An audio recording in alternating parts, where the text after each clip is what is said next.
শ্রীকৃষ্ণের বাণী অনুসারে মৃত্যুর পর জীব আত্মারা কিসে পরিণত হয় আজকের ভিডিওতে সেটাই আলোচনা করব।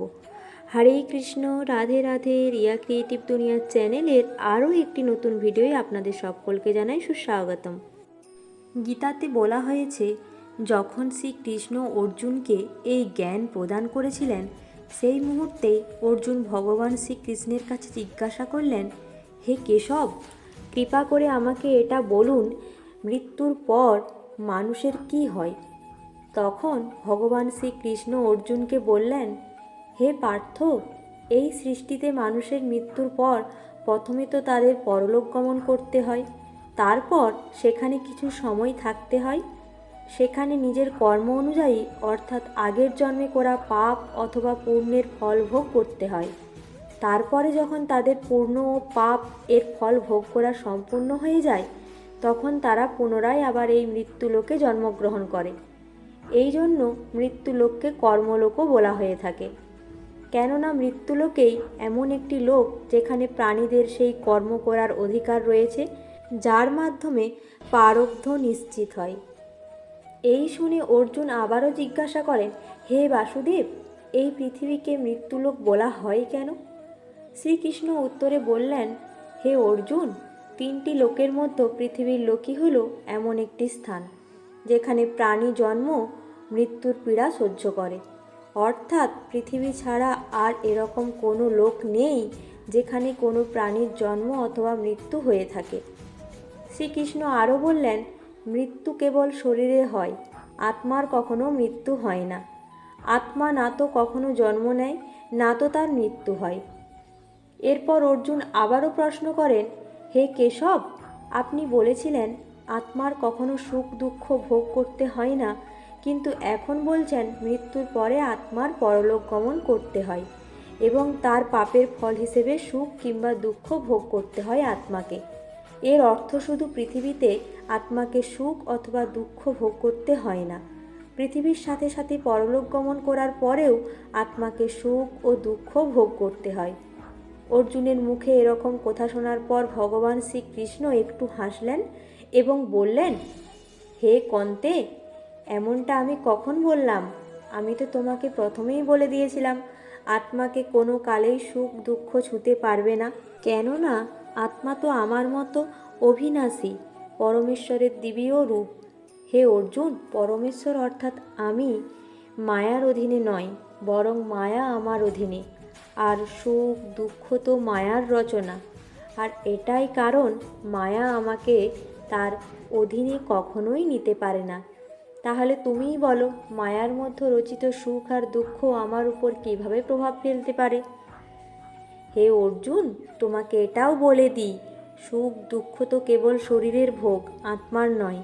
এরপর অর্জুন ভগবান শ্রীকৃষ্ণকে বললে, হে নারায়ণ, আমি মেনে নিলাম সুখ দুঃখ শরীরের ভোগ, আত্মার নয়, কিন্তু যেই শরীরে এগুলি ভোগ করে তার তো মৃত্যু হয়ে যায়, আর সেই শরীর তো আগে যায় না, তাহলে স্বর্গ অথবা নরকের সুখ দুঃখ ভোগ করতে কে যায়? তখন ভগবান শ্রীকৃষ্ণ অর্জুনকে বললেন, হে পাণ্ডবপুত্র অর্জুন, এর জন্য তোমাকে এটা বুঝতে হবে জীবাত্মা কী জিনিস। যখন বাস্তবে কারো মৃত্যু হয় তখন কাপড়ের মতো তার ওপরের শরীরের মৃত্যু হয়, আর শরীরের মধ্যে যে সূক্ষ্ম শরীরটি বর্তমান থাকে সে কখনো মরে না। সেই সূক্ষ্ম শরীরটি আত্মাকে তার সঙ্গে নিয়ে মৃত্যুলোক থেকে বেরিয়ে অন্য লোকে চলে যায়। এটা শোনার পর অর্জুন শ্রীকৃষ্ণকে মাঝখানে থামিয়ে জিজ্ঞাসা করে, হে মাধব, এর অর্থ তো এটা হলো যে আত্মা যখন তার শরীরকে ছাড়ে তখন তার সাথে জীবাত্মাকে নিয়ে যায়। তখন শ্রীকৃষ্ণ একটু হেসে অর্জুনকে বললেন, হে পার্থ, তুমি জীবাত্মাকে যতটা সরল বলে মনে করেছ তার ব্যাখ্যা ততটা সরল নয়। এই জন্য আমি এখন তোমাকে যা বলতে চলেছি তা মনোযোগ সহকারে শোনো।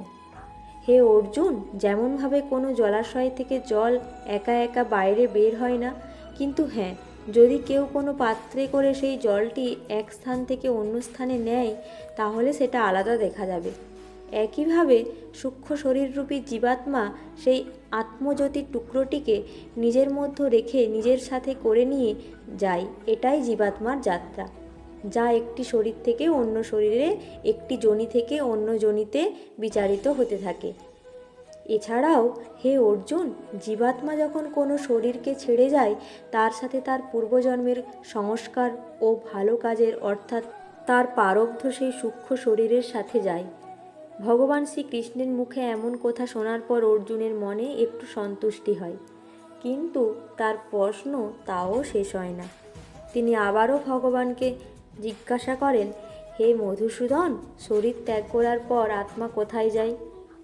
শ্রীকৃষ্ণ উত্তরে বলেন, হে ধনঞ্জয়, মানব শরীর ত্যাগ করার পর মানুষকে নিজের প্রারব্ধতা অনুযায়ী নিজের পাপ ও পুণ্যকে ভোগ করতে হয়। এই জন্য ভোগযোনি তৈরি হয়েছে, যা দুই প্রকারের, উচ্চযোনি আর নীচযোনি। যেই জীবাত্মা ভালো কর্ম করে সে উত্তেজনা প্রাপ্ত হয়ে স্বর্গলোক লাভ করে, তার পূর্ণ ফল ভোগ করে। আর যে জীবাত্মা খারাপ কর্ম করে সেই জীবাত্মা নিচে যোনিতে প্রাপ্ত হয়ে নরকে তার কর্মফল ভোগ করে। কখনো কখনো এমনও হয় কোনো কোনো জীবাত্মা স্বর্গ ও নরকের সুখ দুঃখ পৃথিবী লোকেই ভোগ করে নেয়। এই শুনে অর্জুন অত্যন্ত আশ্চর্য হয়ে পড়ে এবং ভগবান শ্রীকৃষ্ণের কাছে জিজ্ঞাসা করে, হে নারায়ণ, কোনো মানুষ কিভাবে পৃথিবীতে স্বর্গ অথবা নরকের সুখ দুঃখ ভোগ করতে পারে? তখন ভগবান শ্রীকৃষ্ণ বলেন, যদি কোনো মানুষ তার সকল দিক থেকে সম্পূর্ণ থাকে, অর্থাৎ এমন মানুষ যার সেবা করার জন্য অনেক দাস দাসীরা সবসময় তৈরি থাকে, কিন্তু একদিন তার যুবক ছেলের কিছু কারণের জন্য মৃত্যু হয়ে যায়, যাকে সে সব থেকে বেশি ভালোবাসত, এমন অবস্থায় ওই মানুষটির উপর দুঃখের পাহাড় ভেঙে পড়ে, আর সংসারের সব বিষয়বস্তুগুলি তার কাছে হওয়া সত্ত্বেও সে মরার আগে পর্যন্ত দুঃখী থাকে।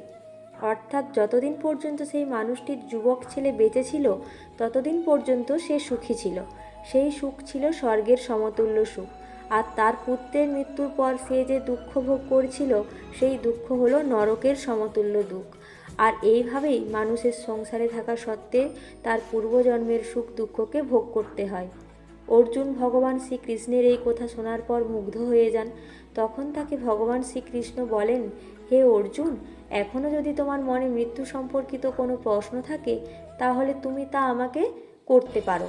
তখন অর্জুন ভগবান শ্রীকৃষ্ণকে প্রণাম করে আর আরেকটি প্রশ্ন করেন। অর্জুন ভগবান শ্রীকৃষ্ণকে বলেন, আপনি আমাকে এটা বলুন, মানুষ তার পুণ্যগুলি কোন কোন যোনিতে এবং কোথায় কোথায় ভোগ করে?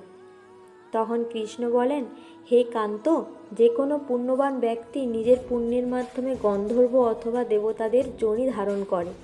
স্বর্গলোককে ততদিন পর্যন্ত থাকতে পারে যতদিন পর্যন্ত তার পুণ্যের ভাগ শেষ না হয়।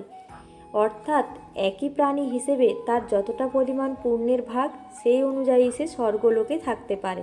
আর যখন তার পুণ্যকর্মের ভাগ শেষ হয়ে যায় তখন এই পৃথিবী লোকে তাকে পুনরায় আসতে হয় এবং এই মৃত্যুলোকে পুনর্জন্ম ধারণ করতে হয়।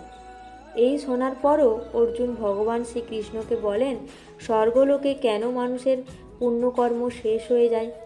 সেখানে যখন জীবাত্মা দেবযোনিতে থাকে তাহলে নিশ্চয়ই সে কোনো ভালো কর্মই করে, তার এই ভালো কর্মের ফল প্রাপ্ত হয় তো? এই শুনে শ্রীকৃষ্ণের মুখে আবার একটু হাসি চলে আসে। তিনি একটু হেসে তারপর অর্জুনকে বলেন, না পার্থ, উচ্চযোনিতে দেবতা হয়ে যে মানুষ ভালো কর্ম করে কিংবা নিচযোনি ধারণ করে সে মানুষ খারাপ কর্ম করে তাদের সেই কর্মের কোনো ফল মেলে না, কেননা সেই সকল হলো ভোগযোনি। সেখানে প্রাণী কেবল তার ভালো ও খারাপ কর্মের ফল ভোগ করে। এই যোনিতে করা পাপ অথবা পুণ্য তার লাগে না। শ্রীকৃষ্ণ অর্জুনকে আরও বললেন, হে পার্থ, মাত্র মানুষ যোনিতে থাকাকালীন অবস্থা পাপ এবং পুণ্যকর্মের ফল ভোগ করতে হয়, কেননা মানুষজনি হলো একটি কর্মজনি।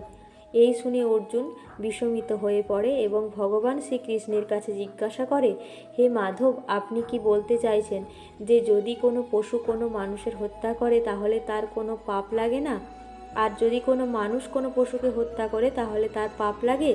এরকম অন্তর বা ভেদাভেদ কেন?